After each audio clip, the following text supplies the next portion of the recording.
আমরা এখন চলে যাব সিআরপিসি। আমরা এখন চলে যাব সিআরপিসি 61 এ। 59 এর পরে 61। 59 এর পরে কাকু কাকু কাকু কাকুরে দেখ, কাকুরে দেখ। দাদা একটু দাদা একটু এগুলো বাংলায় বললে বুঝতাম। 59 না 69 বুঝতে পারতেছি না।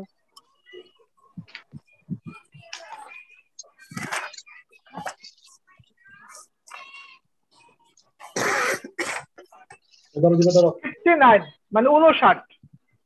আমরা 59 পর্যন্ত পড়ছিলাম। আমরা এখন এই মুহূর্তে পাবো 61 মানে 61। তো 61 এ ছোট্ট একটা সেকশন।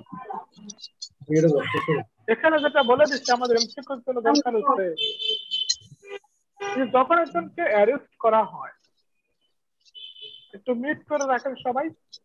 যখন একজনকে অ্যারেস্ট করা হয় তখন পুলিশ কাস্টডিতে পুলিশ কতক্ষণ রাখতে পারবে? আচ্ছা 24 আওয়ার, 24 ঘন্টা পর্যন্ত সময় রাখতে পারবে। এটা হচ্ছে 61। 61 থেকে আমাদের আর কোনো কিছু জানার নাই। তার মানে যখন হচ্ছে একটা পার্সনকে ওয়ারেন্ট ছাড়া অ্যারেস্ট করা হবে তখন হচ্ছে তাকে আপ টু 24 আওয়ার পুলিশ কাস্টডিতে রাখা যাবে বা পুলিশ হেফাজতে রাখা যাবে। এটা হচ্ছে সেকশন 61। এরপরে এরপরে গুরুত্বের বিচারে আমরা চলে যাব হচ্ছে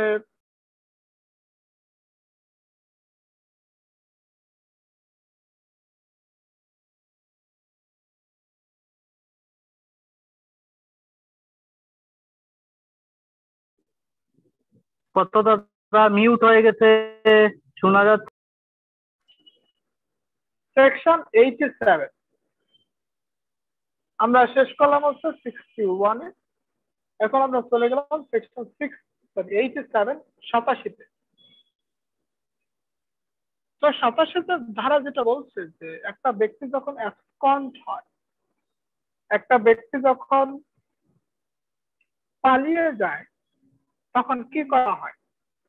তখন তাকে ধরার চেষ্টা করা হয় এবং ধরার চেষ্টা স্বরূপ যে কাজটা করা হয় সেটাকে বলছে প্রোক্লেমেশন। প্রোক্লেমেশন মানে ঘোষণা, যেটাকে আইনের ভাষায় বলা হয় হুলিয়া জারি করে। হুলিয়া জারি কেন করে? মানে পত্র পত্রিকায় বিভিন্ন জায়গায় তার নামটা ঘোষণা করা হয়, তাতে করে সে উপস্থিত হয়। তবে একটা লোক যখন অ্যাবসকন্ড করে, একটা লোক যখন পালিয়ে যায় তখন হচ্ছে তাকে ধরার জন্য কি করা হয়? তাকে আদালতে প্রেজেন্ট থাকার জন্য প্রোক্লেমেশন ইস্যু করা হয়। এই প্রোক্লেমেশন ইস্যু করা হয়, এটা হচ্ছে 87 ধারাতে বলছে। এখন প্রশ্ন হচ্ছে যে আপনি আদালত, আপনি অপরাধীকে বা যে লোকটা পালিয়ে গেছে সেই লোকটাকে আপনি, এখন একটা লোক কেন কেন পালায়? একটা লোক তখনই পালায়, আচ্ছা আমি ধরেন আমার নামে মামলা চলতেছে, আমি আদালতে হাজির হচ্ছি না, তাহলে আমার মোটিভটা কি? আমার উদ্দেশ্যটা কি? আমার উদ্দেশ্যটা হচ্ছে যে বিচারটা হচ্ছে স্বাভাবিকভাবে আমি এটাকে হতে দেব না, আমি এটাকে দীর্ঘস্থায়ী করব। এই কারণে মূলত যেহেতু যেহেতু আপনার আমি এক্সিকিউশনে বাধা দিতে চাই, আমি আমাকে যেন অ্যারেস্ট না করতে পারে, বিচারের যেন সঠিকতা না থাকে বা বিচার কাজে বিঘ্ন ঘটানোর জন্য আমি পালিয়ে গেলাম, তখন প্রোক্লেমেশন ইস্যু করবে, প্রোক্লেমেশন জারি করবে। এবার প্রশ্ন হচ্ছে টাইমটা কতটুকু? আমাকে যে আপনি হাজির হতে বলতেছেন, আদালত যে আমাকে হাজির হতে বলতেছে, আমাকে সময় দিবে না? হ্যাঁ সময় দিবে। সেই টাইমটা হচ্ছে not less than 30 days. Not less than 30 days মানে 30 দিনের কম সময় নয়। তাহলে তো কমপক্ষে 30 দিন সময় আপনাকে দিতে হবে হাজির হওয়ার জন্য, আদালতে প্রেজেন্ট থাকার জন্য। বিষয়টা এটা বলছে 87। এখন আপনি আর কি কি করতে পারেন? আপনি এই পলাতক যে ব্যক্তি আছে, যে ব্যক্তি absconded, already has been absconded from your area, from your jurisdiction, আপনার এখতিয়ার থেকে যখন একটা মানুষ abscond করতেছে, একটা মানুষ হারিয়ে যাচ্ছে, তখন হচ্ছে আপনি তাকে তো হাজির হওয়ার জন্য, আদালতে প্রেজেন্ট হওয়ার জন্য তাকে বললেন। হ্যাঁ, এখন হচ্ছে আপনি তার আর কি করতে পারেন, তার বিরুদ্ধে আর কি স্টেপ নিতে পারেন, তার বিরুদ্ধে যে আরো স্টেপ নেওয়া যায়, এটা নিয়ে বলছে সেকশন 88। তার মানে আপনি তার সম্পত্তিকে অ্যাটাচমেন্ট করার আদেশ দিতে পারেন, তার সম্পত্তিকে অ্যাটাচমেন্ট করার আদেশ দিতে পারেন। যে ব্যক্তি অলরেডি হ্যাজ বিন অ্যাবসকন্ডেড, যে লোকটি অলরেডি পালিয়ে গেছে, তার সম্পত্তিকে আপনি অ্যাটাচ করার আদেশ দিতে পারেন, সেকশন 88। তাহলে আমাদের 87 চলে গেল, 88 চলে গেল। আপনার সম্পত্তি যখন অ্যাটাচ করা হয়, আপনার সম্পত্তি যখন অ্যাটাচ করা হয়, তখন আপনি কি করতে পারবেন?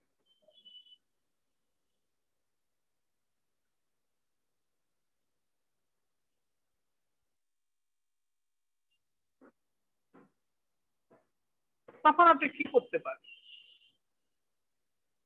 তখন হচ্ছে সেটা আপনাকে কি করতে হবে? রিকভার করতে হবে, সেটা আপনাকে উদ্ধার করতে হবে। তাহলে যখন হচ্ছে আপনার সম্পত্তি অ্যাটাচমেন্ট হয়ে যাবে, আপনার অনুপস্থিতিতে, আপনি তো নাই, আপনি তো অ্যাবসকন্ডেড, আপনি তো পলাতক, তখন হচ্ছে উইদিন 2 ইয়ার্স, 2 বছরের মধ্যে আপনি সেই অ্যাটাচ প্রপার্টি উদ্ধারের জন্য আপনি করতে পারবেন, আপনি অ্যাপ্লিকেশন করতে পারবেন। তাহলে আপনার যেই সম্পত্তিটা অ্যাটাচ হয়ে গেছে, already has been attach by the court, আপনি সেটাকে রিকভার করতে পারবেন উইদিন 2 ইয়ার্স, 2 বছরের মধ্যে। কিন্তু ঘটনা ঘটছে আরেকটা ঘটনা হচ্ছে, জমি আমার, মানে আমি পালায় গেছি, এখন তাহলে আমার জমি অ্যাটাচ করবে স্বাভাবিক, ভুল ক্রমে অন্য একজন ব্যক্তির সম্পত্তি আদালত অ্যাটাচ করে ফেলছে। আদালত এখানে গুড ফেইথে কাজ করছে, আদালত ভেবে নিয়েছে যে সম্পত্তি সে অ্যাটাচ করতেছে, ক্রোক করতেছে, সে সম্পত্তির মালিক হচ্ছে সেই ব্যক্তি যে ব্যক্তি পালিয়ে। এখন অন্য কোনো ব্যক্তির সম্পত্তি যখন অ্যাটাচ হয়ে যাবে, তখন সে ব্যক্তি কি করবে? সেই ব্যক্তি অ্যাটাচ হওয়ার উইদিন 6 মান্থ, 6 মাসের মধ্যে আদালতে এসে বলবে যে আদালতের সম্পত্তির মালিক আমি, এটা আপনি অ্যাটাচ করতে পারেন না, একটা আবেদন জানাবে।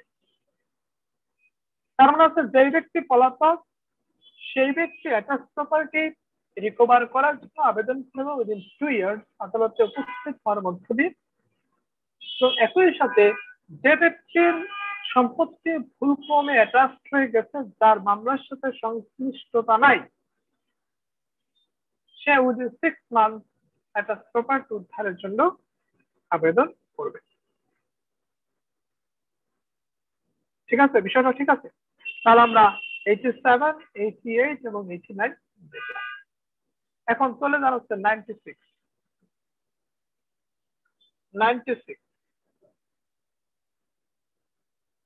96 এর সাথে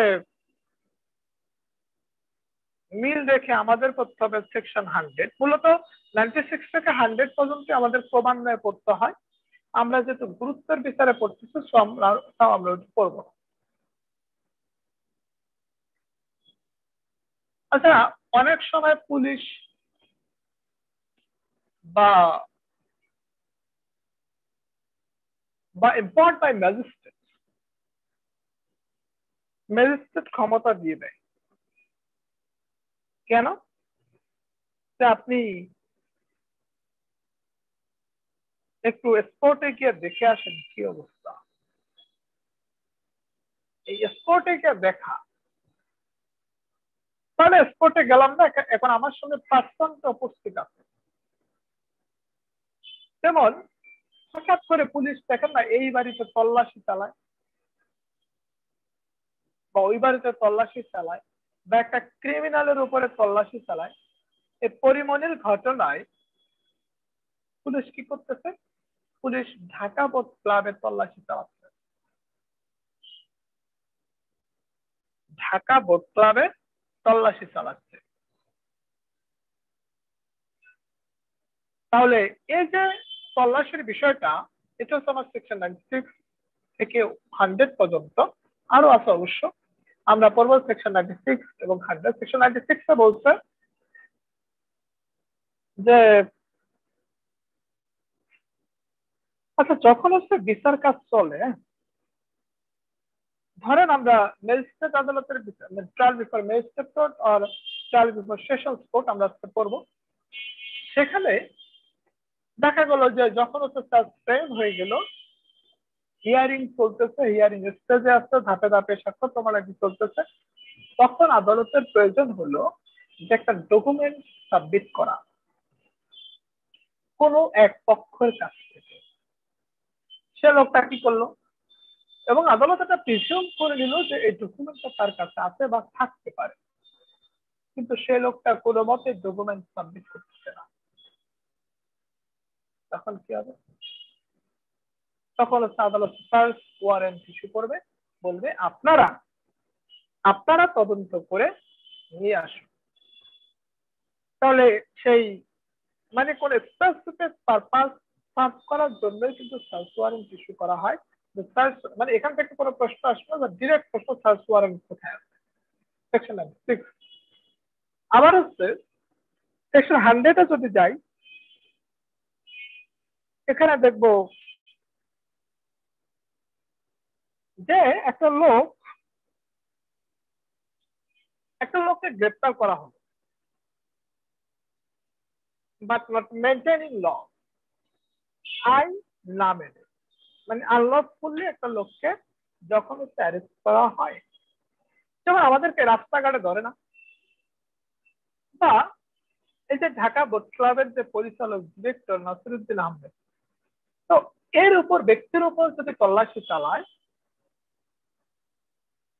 এবং if he is arrested unlawfully, যদি বেআইনি ভাবে আটক হয়, then such warrants may be granted under section 100, but it must be issued by, এটা ইস্যু করবে কে? এটা ইস্যু করবে হচ্ছে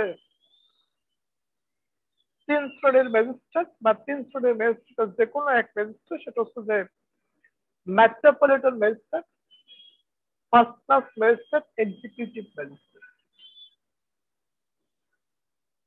একটা ছোট্ট একটা ট্যাকটিক, যেখানে মেট্রোপলিটন ম্যাজিস্ট্রেট দেখবেন সেখানে মনে করবেন ফার্স্ট ক্লাস ম্যাজিস্ট্রেট, কারণ মেট্রোপলিটন ম্যাজিস্ট্রেট ইকুয়াল টু কি? মেট্রোপলিটন ম্যাজিস্ট্রেট তো আপনাকে বলতেছে মেট্রোপলিটন এরিয়ার কথা, তাহলে outside of metropolitan area who is empowered to take cognizance, কে বিচার করবে বা কে কে কাজটা করবে, কে আদেশ দেবে, কে মঞ্জুর করবে? ফার্স্ট ক্লাস ম্যাজিস্ট্রেট, কারণ first class magistrate equal two metropolitan magistrate, তাহলে যেখানে মেট্রোপলিটন ম্যাজিস্ট্রেট থাকবে সেখানে ফার্স্ট ক্লাস ম্যাজিস্ট্রেট থাকবে। আপনি 29 যান, ওখানে বলা আছে না মেট্রোপলিটন ম্যাজিস্ট্রেট বা প্রথম শ্রেণীর ম্যাজিস্ট্রেট এই অপরাধের বিচার করতে পারবে। ওকে, তাহলে search warrant in case of document, search warrant হচ্ছে দলিলপত্র বা তদন্ত বা কোন বিচারের কার্যক্রমের অংশ হিসেবে সার্চ ওয়ারেন্ট হতে পারে আন্ডার সেকশন 96। আর 100 আর শুধুমাত্র ব্যক্তির ক্ষেত্রে, শুধুমাত্র পার্সনের ক্ষেত্রে who has been arrested but unlawful। এবার চলে গেল হচ্ছে সেকশন 127, 127, 127, 127।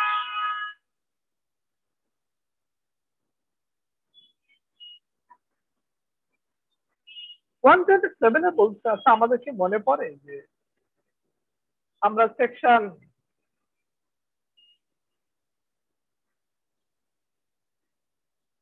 পেনাল কোডের আমরা সেকশন 141 পড়ছিলাম, সেখানে আমরা দেখছিলাম যে আনলফুল অ্যাসেম্বলি কিভাবে কনস্টিটিউট হয়, একটা আনলফুল সমাবেশ, একটা বেআইনি সমাবেশ কিভাবে তৈরি হয়, এবং বেআইনি সমাবেশের অবজেক্টিভ দেখছিলাম যেগুলোকে আমরা বলি কমন অবজেক্টিভ। কারণ 5 জন বা 5 জনের বেশি লোক একত্রিত হয় for a specific objective, for a specific purpose. Specific পারপাসটা কি? ভায়োলেন্স। স্পেসিফিক পারপাসটা কি? সরকারি কর্মকর্তা কর্মচারীকে বাধা দিবে কাজ। তাহলে বিষয়টা দাঁড়ালো আমাদের সেকশন 141 এ আনলফুল অ্যাসেম্বলি কিভাবে তৈরি হয়, আনলফুল অ্যাসেম্বলি কোনটাকে আমরা আনলফুল অ্যাসেম্বলি বলবো সেটার ডেফিনেশন কিন্তু ক্রাইটেরিয়া কিন্তু দিয়ে দিচ্ছে। সে আনলফুল অ্যাসেম্বলির কথা নিয়ে বলছে সেকশন 127 এখানে বলছে যখন একটা আনলফুল অ্যাসেম্বলি হবে তখন সেখানে কে বা কারা সেটাকে ব্রেক করার জন্য আদেশ দিবে। আচ্ছা ঢাকাতে কখনো কি দেখছেন যে শরৎ উত্থানে বা রোড ঘাটে কোথাও যদি একটা সমাবেশ হয়, বিএনপির হোক বা সরকারের বিরোধী দল যাদেরই আছে, সেটাকে ভঙ্গ করার আদেশ কি আদালত দেয়? সেটা ভঙ্গ করে অ্যাকচুয়ালি পুলিশ। এখন পুলিশ যে করে, পুলিশকে আদালতের পারমিশন নাই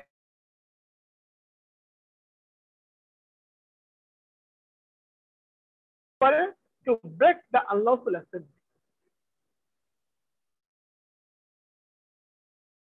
আনলফুল অ্যাসেম্বলি ভঙ্গ করার আদেশটা হচ্ছে এক্সিকিউটিভ ম্যাজিস্ট্রেট আর হচ্ছে পুলিশ অফিসার। দেন হচ্ছে দেখা গেল যে আপনার মানে পরিস্থিতিটা সিচুয়েশন হচ্ছে এত হার্ড, এত হ্যাজার্ডাস, যেখানে পুলিশ কন্ট্রোল আনতে পারতেছে না। পুলিশ হচ্ছে বা জনগণ হচ্ছে আউট অফ কন্ট্রোল চলে যাচ্ছে, বা those who are members of the unlawful assembly go beyond the control of the police, পুলিশের কন্ট্রোলের বাইরে চলে যাচ্ছে। তখন কি হবে?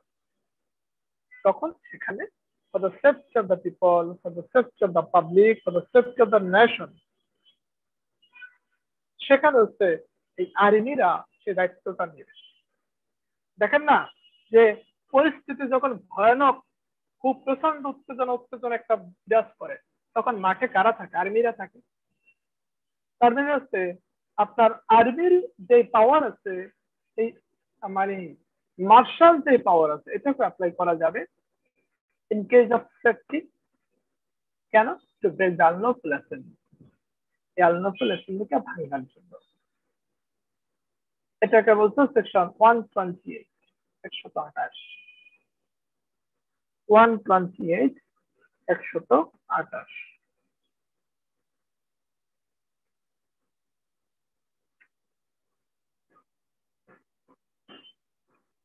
এখন প্রশ্ন জাগে না, যখন একটা আর্মি মাঠে থাকে, এখন এই আর্মিদেরকে নামায় কি? আর্মিদেরকে কি প্রধানমন্ত্রী নামায়? রাষ্ট্রপতি নামায়? রাষ্ট্রের পক্ষ থেকে পুলিশ কমিশনার নামায় মেট্রোপলিটন এলাকাতে, আর রাষ্ট্রের পক্ষ থেকে এক্সিকিউটিভ ম্যাজিস্ট্রেট নামায় জেলা পর্যায়ে। তার মানে হচ্ছে এই মার্শাল ল মেট্রোপলিটন বলতে আবার তো মেট্রো অ্যাক্ট আছে। ডিএমপি অ্যাক্ট, সিএমপি হ্যাঁ অ্যাক্ট, মেট্রোপলিটন এলাকাগুলোতে আলাদা অ্যাক্ট আছে। আলাদা একটা আছে তো, ডিএমপি অ্যাক্ট, সিএমপি অ্যাক্ট। ওদের তো নিজস্ব একটা আছে। ওই একটার মতো অনেক অনেক অনেক কিছু আছে, অনেক কিছু আছে। ওই একটা পড়লে দেখা যায় কি যে আপনি ঘর থেকে বেরোতে পারবেন না। মানে পুলিশ আপনার সেফটির জন্য এত কিছু করে রাখে, আপনি ঘর থেকে সেই ওখানে অনেক কিছু আছে। আচ্ছা, তো যেটা হয়েছে যে আপনার এই যে in case of metropolitan area, সেখানে এই মার্শাল যে পাওয়ার, এই পাওয়ারকে অ্যাপ্লাই করে আনলফুল অ্যাসেম্বলিকে ব্রেক করার দায়িত্বটা বা ঘোষণাটা দেবে হচ্ছে পুলিশ কমিশনার, আর হচ্ছে জেলা পর্যায়ে হচ্ছে বা মেট্রোপলিটন এলাকার বাইরে হচ্ছে এক্সিকিউটিভ ম্যাজিস্ট্রেট বা নির্বাহী ম্যাজিস্ট্রেট। এটা হচ্ছে 127, 129। তার মানে হচ্ছে 127-এ বলছে যে কারা স্বাভাবিকভাবে আনলফুল অ্যাসেম্বলি ভঙ্গ করার আদেশ দিবে। 128-এ কি বলছে যে চাইলে সামরিক শক্তি প্রয়োগ করেও মার্শাল যে পাওয়ার, আর্মি যে পাওয়ার, এটাকে অ্যাপ্লাই করে। দাদা 128 তো বলতে বেসামরিক শক্তি প্রয়োগ। বেসামরিক শক্তি প্রয়োগ 128 বেসামরিক শক্তি প্রয়োগ তো হওয়ার কথা না। use of civil force to disperse this 129 হচ্ছে use of military force।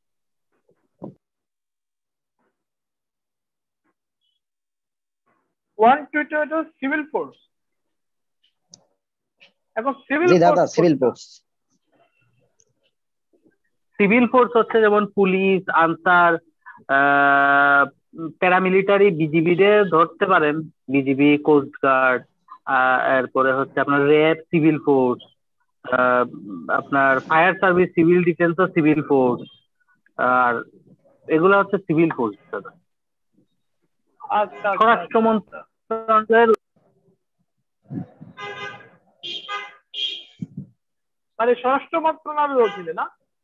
আচ্ছা সরি, তাহলে আমার এখানে তাহলে আমি ভুলের মধ্যেই আছি, শুরু থেকে ভুলের মধ্যে আছি। আচ্ছা, তাহলে 120 এটা দেখলাম যে সিভিল ফোর্স না? আচ্ছা, তাহলে বেসামরিক শক্তি প্রয়োগের মধ্যে দিয়ে, তাহলে 129 হচ্ছে মিলিটারি ফোর্স। ওকে, মার্শাল ফোর্স। তাহলে এই 129-এ আমরা দেখলাম যে এই মার্শাল ফোর্স অ্যাপ্লাই করবে কাদের নেতৃত্বে? হচ্ছে মেট্রোপলিটন এলাকাতে পুলিশ কমিশনার, আর আউট অফ মেট্রোপলিটন এরিয়া সেটা হচ্ছে এক্সিকিউটিভ ম্যাজিস্ট্রেট। তাহলে 128 হচ্ছে সিভিল ফোর্স। ধন্যবাদ দাদা। এখন আমরা চলে যাই 144, সেকশন 144।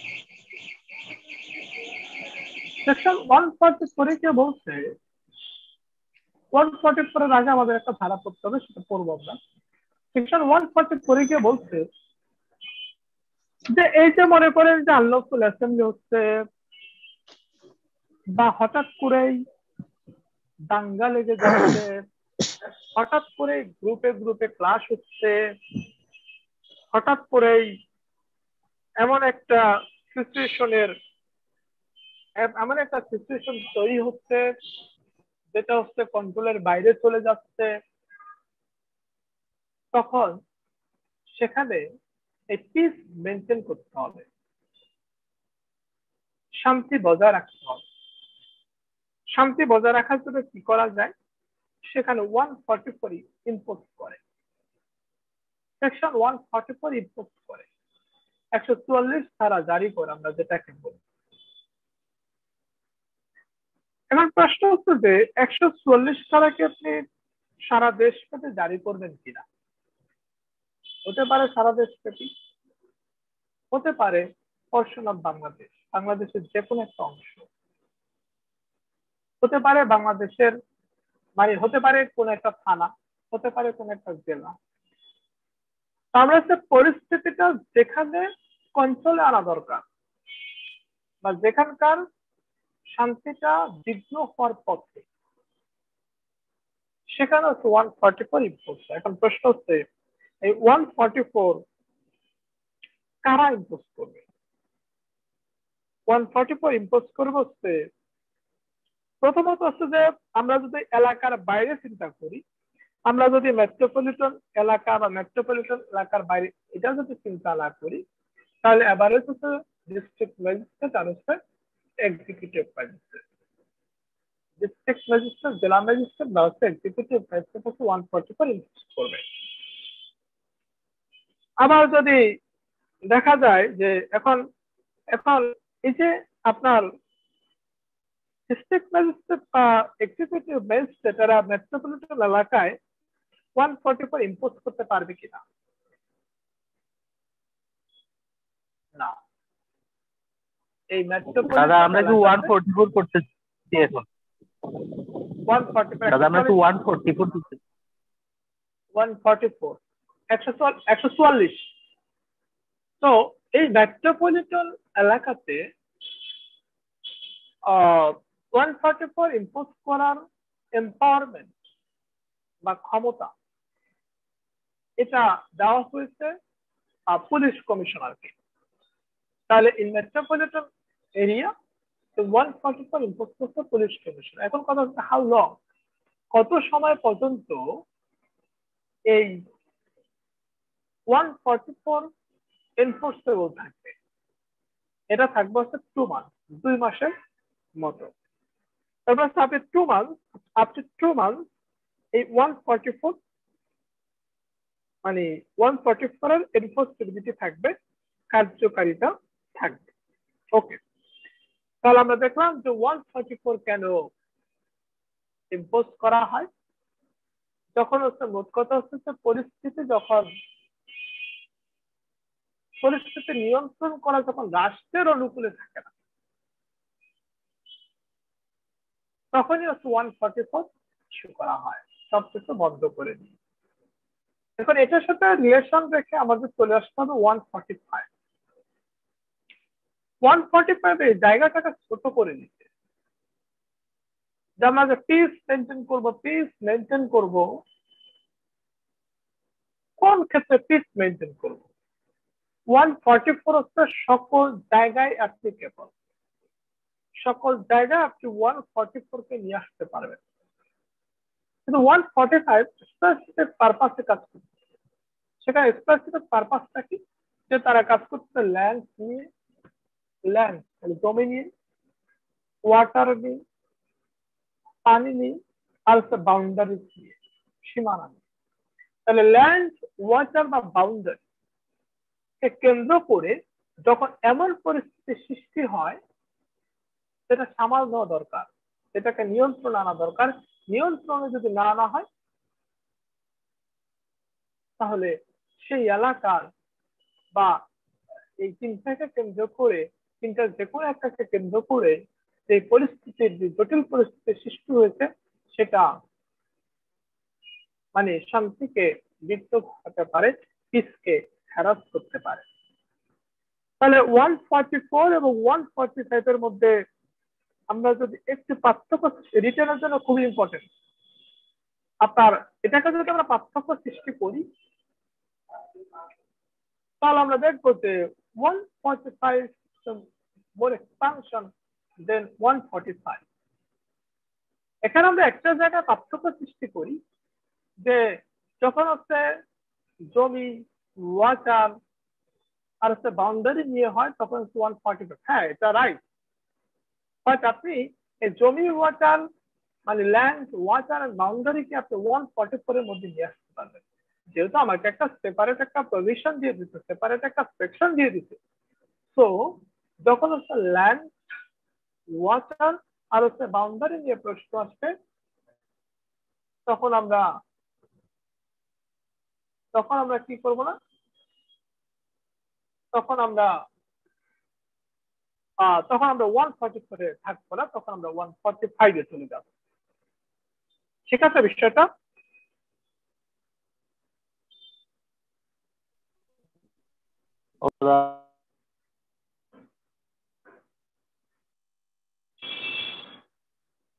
এখন অনেক সময় এরকম হতে পারে না, যেমন যে কোনো কারণে দ্বন্দ্বটা হতে পারে, যে কোনো কারণেই পিসফুল এনভায়রনমেন্ট না থাকতে পারে। যেমন এরকম হতে পারে যে আমাকে আমার ল্যান্ড থেকে, আমাকে আমার বাউন্ডারি থেকে, আমাকে আমার ওয়াটার থেকে dispossessed করা হলো। I have been dispossessed from my possession. তাহলে তাহলে আমি সাফারার। মানে সমাধানটা কি? সমাধানটা হচ্ছে যে আমাকে ধরেন আজকে আজকে ডিসপোজেস করা হলো, আজকে না, ধরেন আরো 2 মাস আগে আমাকে ডিসপোজেস করা হলো।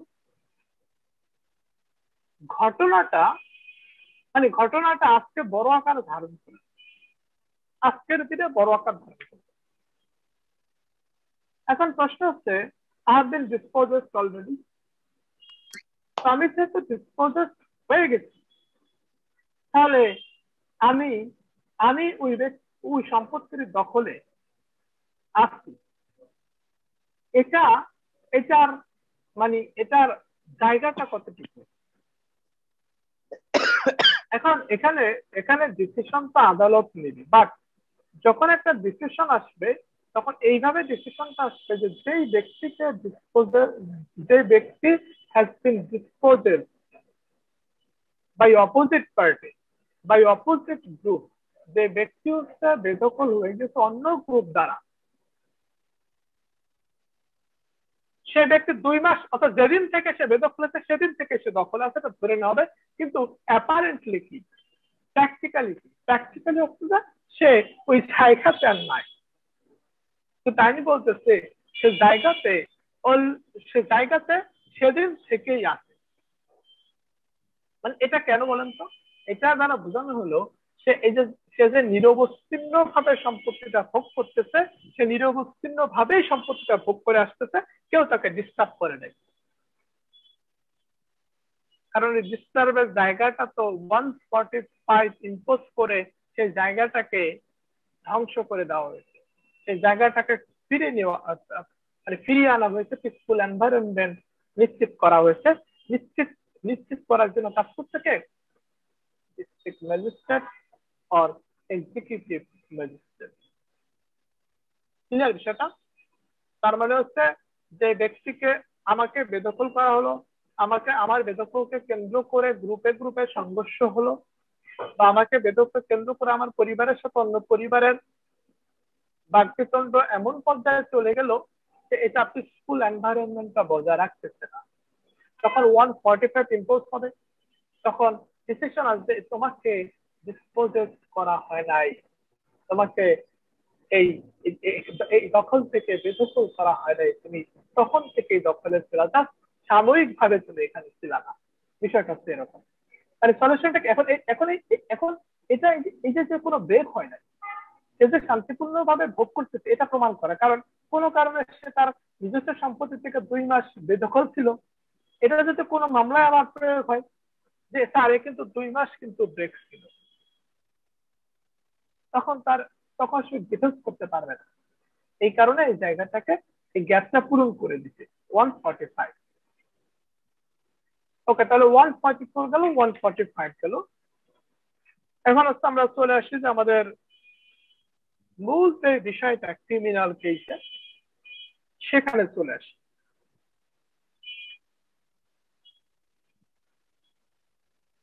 একটা ক্রিমিনাল কেস কিভাবে শুরু হতে পারে? একটা ক্রিমিনাল কেস শুরু হতে পারে through FIR, first information report, আরেকটা হচ্ছে কমপ্লেন্টের মাধ্যমে। এখন এই FIR আমি কার কাছে সাবমিট করব, বা প্রাথমিক যে তথ্যটা অপরাধ সম্পর্কিত সেটা আমি কার কাছে দেবো, সেটা আমি সংশ্লিষ্ট থানায় দেবো, ওসির কাছে দেবো। থানায় আমি যে অভিযোগটা দেই সেটাকে আমরা বলতেছি FIR। পরিমণি থানায় গিয়ে যে মামলাটা করতো, এই কগনাইজেবল অফেন্স সম্বন্ধে যে মামলাটা করতো বা করছে এখন, সেটার নাম হচ্ছে FIR। আচ্ছা একটা জিনিস বলেন তো, এই পরিমণির মামলার না, ধরেন মামলাটা অপরিমণি মামলা তো হয়ই নেই, এর আগে পুলিশ গ্রেফতার করে ফেলতেছে। এখন পরিমণির মামলা মনে করেন হয়েছে, এখন হচ্ছে। আচ্ছা আদালত কি, সরি পুলিশকে ওয়েট করছে আদালতের জন্য? পুলিশকে ওয়েট করছে যে আপনি, আপনাকে আমি পারমিশন দিতেছি তারপরে আপনি স্পটে যান, বলছে না? কেন বলেন? আদালত কি বলছে তা না, কেন বলেন? বা কেন